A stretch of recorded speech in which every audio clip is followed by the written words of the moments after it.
ابھی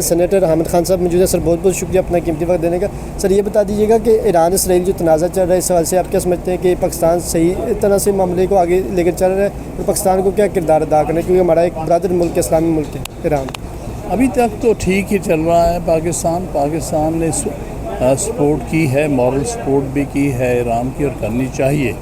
ہمارا بردر مسلم کنٹری ہے اور اس کے ساتھ زیادتی ہو رہی ہے۔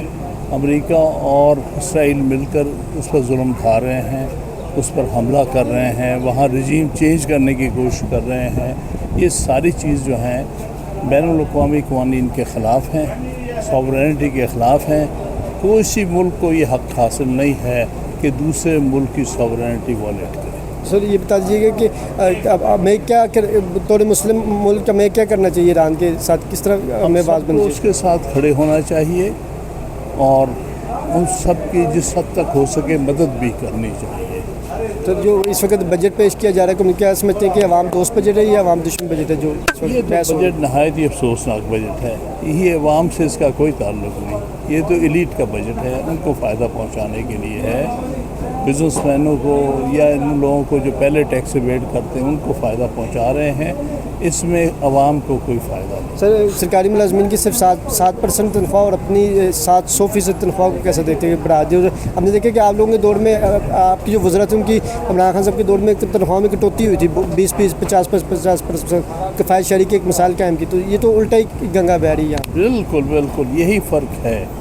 ہم سمجھتے ہیں کہ ہم جو پارلیمنٹ میں آئے ہیں وہ عوام کی خدمت کے لیے آئے ہیں، تنخواہیں یا بڑے بڑے مناظر لینے کے لیے نہیں آئے، اور یہ بڑی افسوسناک بات ہے۔ اس لیے میں نے تو کھلا اس کی مخالفت کی تھی سینٹ میں بھی کہ ٹھیک ہے، ہمیں کیا یہ کم آنر ہے کہ ہم ملک میں اپنی پارلیمنٹ کا حصہ ہیں، آپ اور تنخواہیں کیوں بڑھا رہے ہیں؟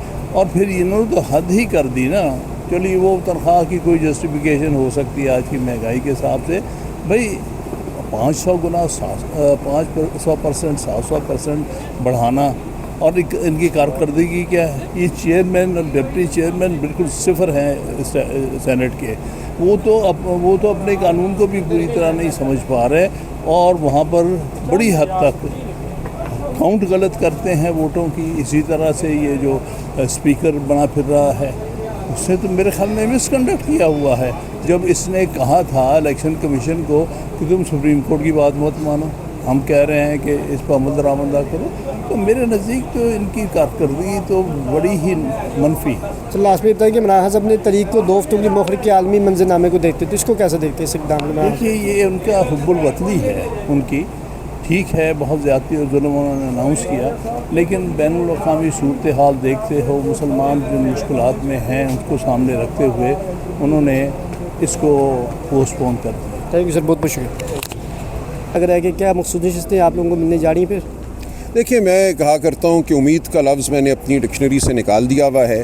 ہمیں ہے حکم ازاں، ہم حق بات کرتے رہیں گے، سچ بات کرتے رہیں گے، آئین اور قانون کا جو تقاضا ہے وہ بیان کرتے رہیں گے، جمہوریت کے لیے لڑتے رہیں گے۔ کیا مجھے امید ہے؟ میں اس بارے میں کوئی رائے نہیں رکھتا۔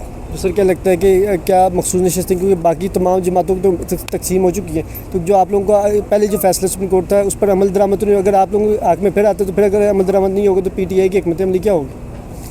نہیں دیکھیں، مجھے نہیں خیال کہ اگر یہ آئینی بینچ بھی ہمیں نشستیں دیتا ہے تو ان کے حکم کو نہیں مانا جائے گا۔ بہرحال قانون سازی تو حکومت پھر بھی کر سکتی ہے، ایک قانون بنا کے انہوں نے جیب میں رکھا ہوا ہے جس میں انہوں نے ہمارے مخصوص نشستوں کے حق کی نفی کی ہے، تو ہم لڑتے رہیں گے۔ دیکھیں اس وقت ایک کفر کا نظام اس ملک پہ طاری ہے، ایک جھوٹ کا فریب کا نظام طاری ہے، ایک ایسا نظام اس ملک پہ اس وقت مسلط ہے جو انسان نہیں سمجھتا پاکستان کے عوام کو، ان کی رائے کو حقیر جانتا ہے۔